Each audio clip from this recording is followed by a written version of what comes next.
let coordinate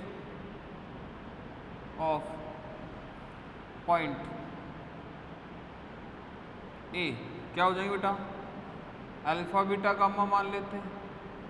इस बिंदु के सापेक्ष ध्रुवीय समतल का समीकरण alpha x beta y gamma z बराबर ए स्क्वायर।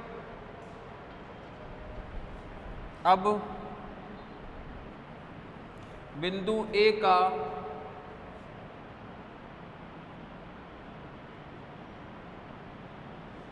गोले एक के सापेक्ष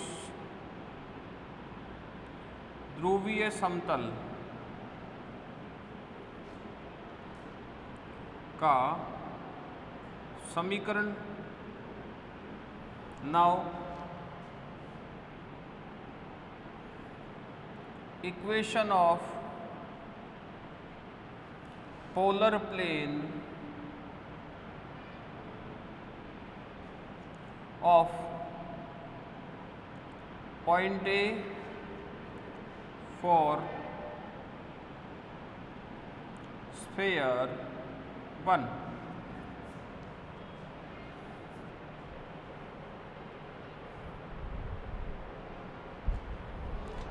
क्या हो जाए बेटा, alpha x beta y gamma z equal to a square, यही होगा। अब हमने क्या कहा था कि ओ ए और ओ आर का जो गुणा है, ओ ए और ओ आर का जो गुणा है बेटा, वो क्या, देखो ये जो बन रहा है ना, ये क्या है, यहाँ पर एक प्लेन कट कर रहा होगा, यहाँ पर क्या होगा बेटा, एक प्लेन कट कर रहा होगा, जिससे ये बन रहा है, समझ रहे हो। तो ये ओ आर कैसा हो जाएगा, इसके सेंटर से इसका जो ध्रुवीय समतल है इस पर खींचे गए लंब की लंबाई हो जाएगी बेटा। और ओ ए क्या हो जाएगा, ओ और ए के बीच के बिंदुओं की, दो बिंदु है इनके बीच की दूरी हो जाएगी। क्लियर सर, यहाँ तक लिख लिया आपने।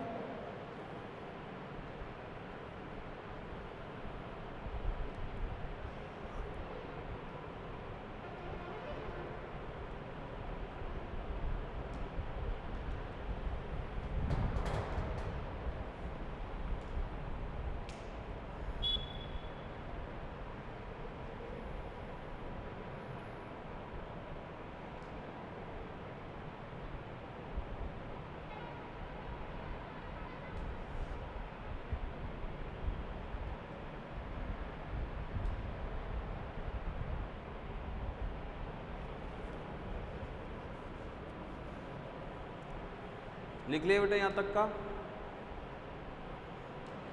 ठीक है जी। आगे देखें,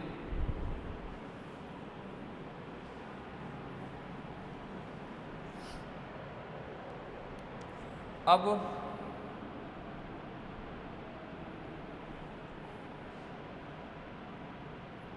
चूंकि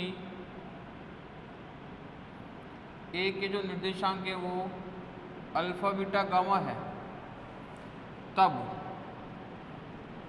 ओ ए बराबर, नाउ सिंस ए अल्फा बीटा गामा है, देन ओ ए बराबर क्या हो जाएगा बेटा, बिंदु O और A के बीच की दूरी, वही x1 माइनस x2 का whole square, y1 minus y2 का whole square, z2 minus z1 का होल स्क्वायर। क्या यही होगा बेटा? तो क्या हो जाएगा, under root of alpha square beta square gamma square. क्या ये आएगा क्या बेटा? ठीक है। अब आगे क्या लिखना है,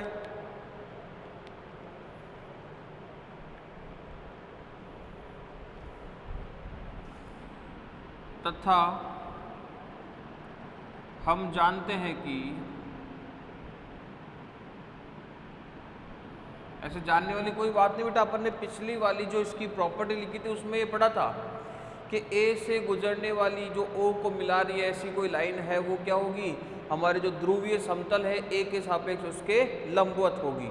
तो ये वाली जो लाइन है ये पोलर प्लेन पर क्या होगी, परपेंडिकुलर होगी। मतलब ऐसी कंडीशन हो गई बेटा, इसका कोई भी पोलर प्लेन होगा ना, कैसे भी मान लीजिए, इस तरह से मान लीजिए, कैसे भी आप मान लीजिए, उसके क्या होगी बेटा, ये परपेंडिकुलर लाइन होगी ये वाली, ऐसा समझो आप। तो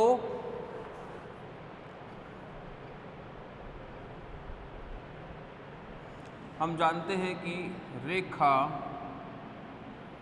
ओ ए समतल दो के लंबवत है, and we know that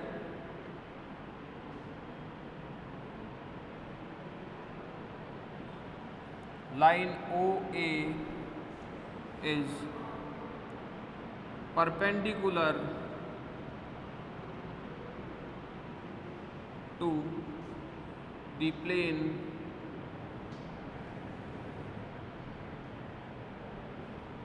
to.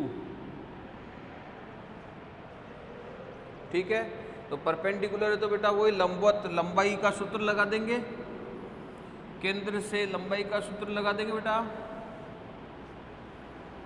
इस समतल पर लंबवत है तो लंबाई का सूत्र लगा देंगे।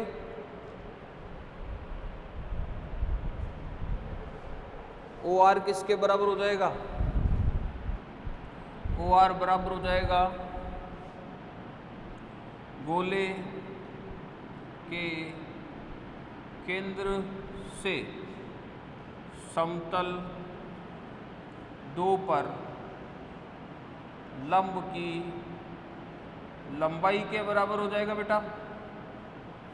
ओ R is equal to the length of perpendicular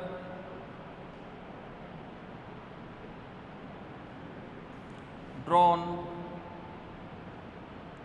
from centre of sphere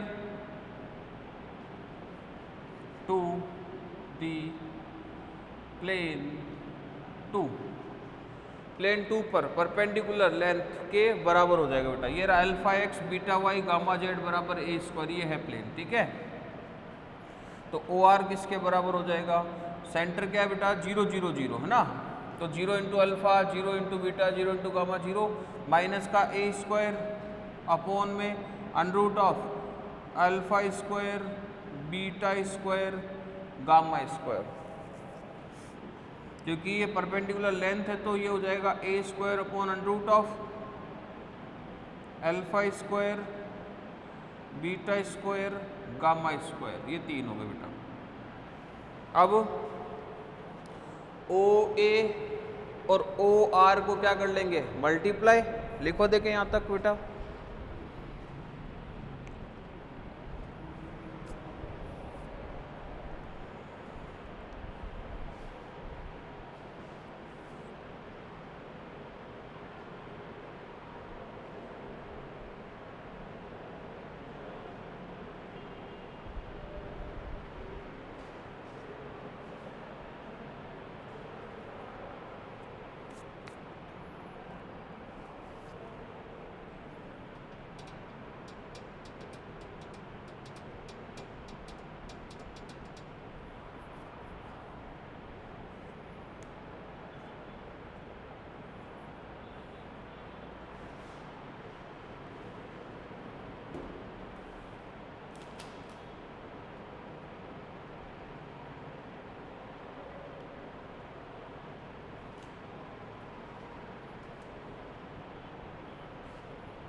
अब देखो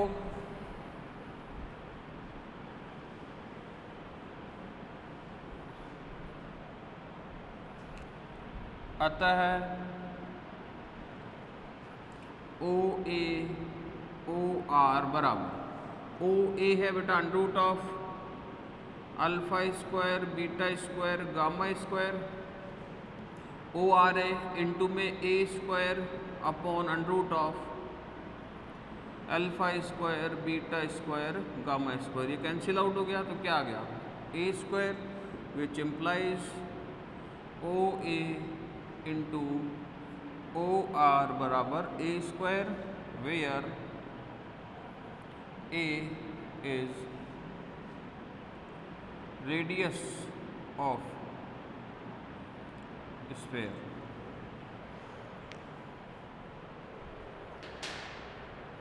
लिखिए बेटा फटाफट से।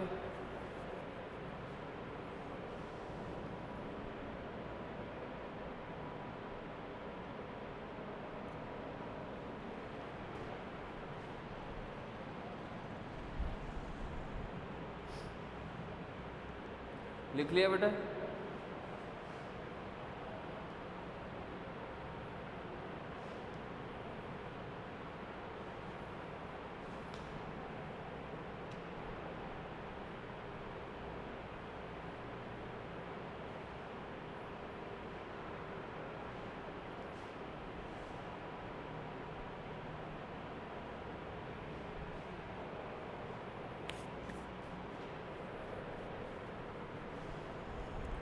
अगली प्रॉपर्टी है थर्ड नंबर की।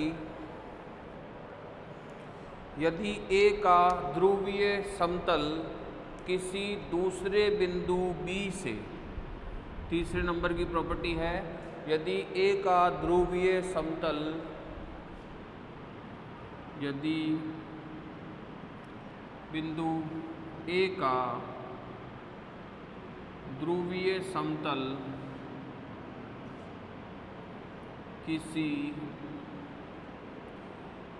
दूसरे बिंदु बी से गुजरता है तो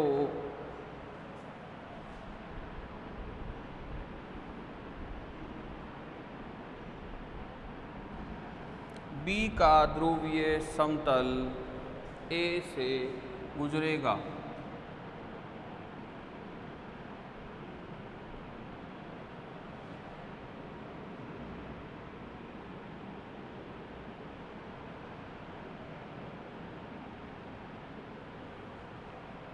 If a polar plane of a point A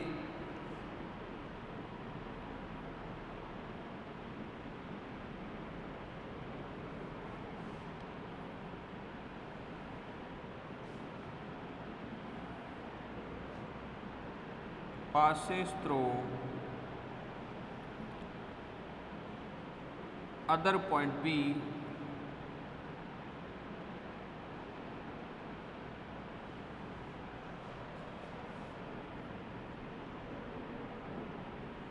then polar plane of point B will also passes through A.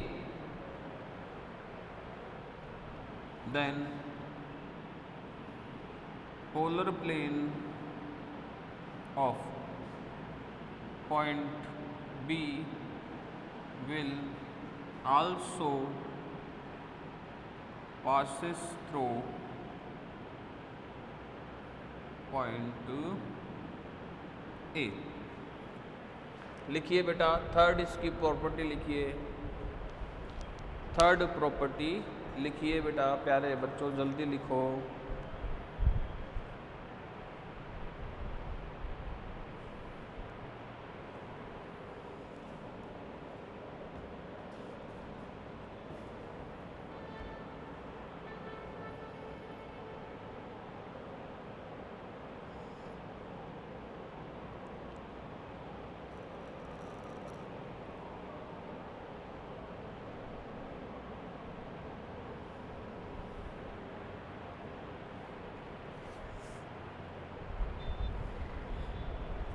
आगे लिखेंगे बेटा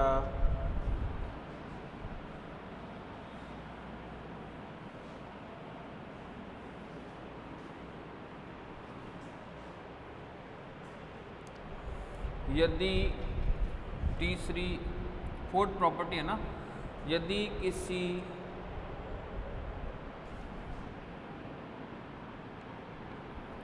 एक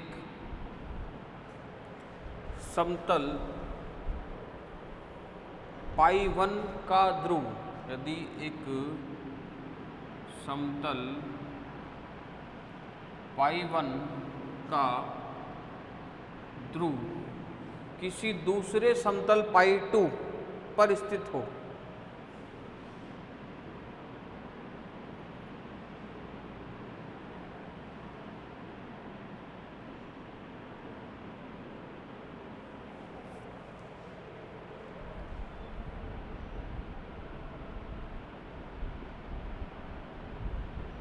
तब पाई2 का ध्रुव भी पाई1 पर स्थित होगा।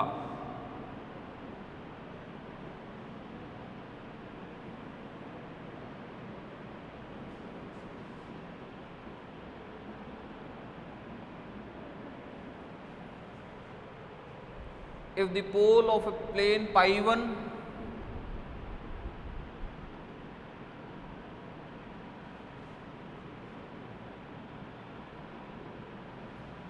lies on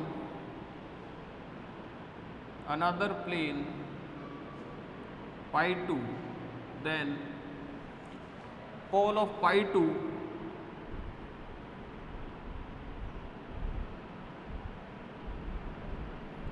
will also lie on plane pi1। लिखिए बेटा,